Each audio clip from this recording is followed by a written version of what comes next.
আপনার জ্বর হয়েছে আপনাকে পার্মানেন্টলি সমাধান করতে হবে, এটা সাপোজিটর দিয়ে আপনি পারলাম মানে পার্মানেন্টলি আপনি এটা করলেন, এটা ফলে তত্ত্বাবধায়ক এই ব্যবস্থাতে খুশি হইয়া হ্যাঁ এটা ফিরে গেছে, আজকে আপনার আদালতের রায় ফিরছে, এর আগে বন্ধ হয়েছিল না আদালতের রায় তত্ত্বাবধায়ক সরকার, আগামীতেও আদালতের রায় যে বন্ধ হবে না তার গ্যারান্টি কেউ দিতে পারবে না। তত্ত্বাবধায়ক সরকার ব্যবস্থা যে ফিরলো এটা হলো আমরা আগের অবস্থায় গেলাম আর কি। সংবিধানের ত্রয়োদশ সংশোধনীকে অবৈধ ঘোষণা করে 14 বছর আগের রায় বাতিল করে বলা হচ্ছে যে দেশের সর্বোচ্চ আদালত আপিল বিভাগ আরো একবার তত্ত্বাবধায়ক সরকার ফিরিয়ে আনলো। আমি আপনার কাছে জানতে চাই, তত্ত্বাবধায়ক সরকার ফিরলো, অদূর ভবিষ্যতে কি তাহলে আরো একবার 111-এর মতো সরকারও আসবে নাকি তত্ত্বাবধায়কের লেজ ধরে? দেখেন, এটা তত্ত্বাবধায়ক সরকার ব্যবস্থাটা মন্দের ভালো আমাদের জন্য, কিন্তু আপনি যদি গণতান্ত্রিক প্র্যাকটিস দেখেন, একটা দেশে নির্বাচনের সময় পাওয়ার ট্রান্সফারের সময় প্রত্যেকবার ক্রাইসিস হবে, কেউ কাউকে বিশ্বাস করবে না, তারপরে লগি বৈঠা হবে এবং তত্ত্বাবধায়ক সরকারের মতো একটা সরকার গঠন হবে, কিন্তু এখান থেকে ফাঁক দিয়ে আরেকজন এসে ক্ষমতা নিয়ে 1.5 বছর 2 বছর টান দিয়ে শাসন করবে।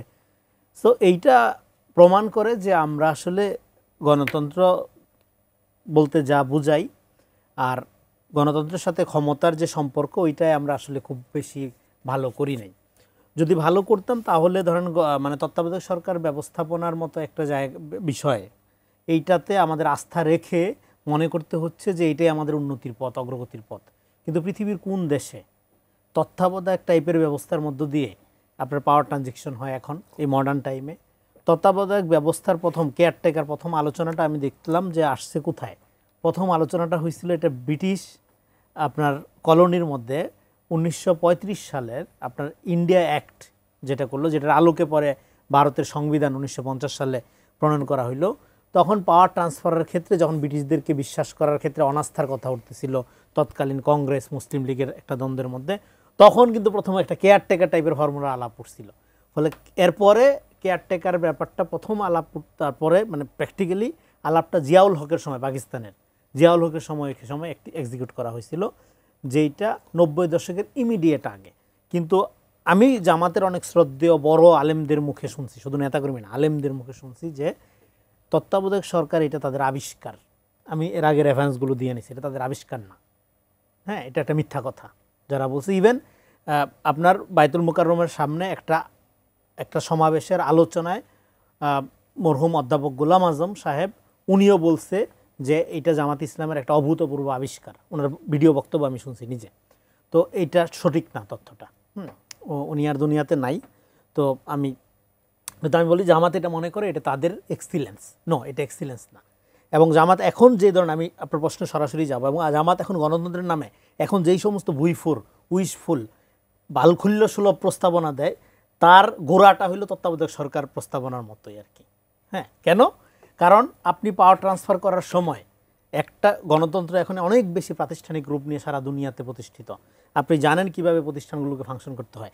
এখনও তত্ত্বাবধায়ক সরকারের ঘাড়ে পাড়া দিয়ে যদি আমাদের এই নেগোসিয়েশনটা করতে হয়, তার মানে কি?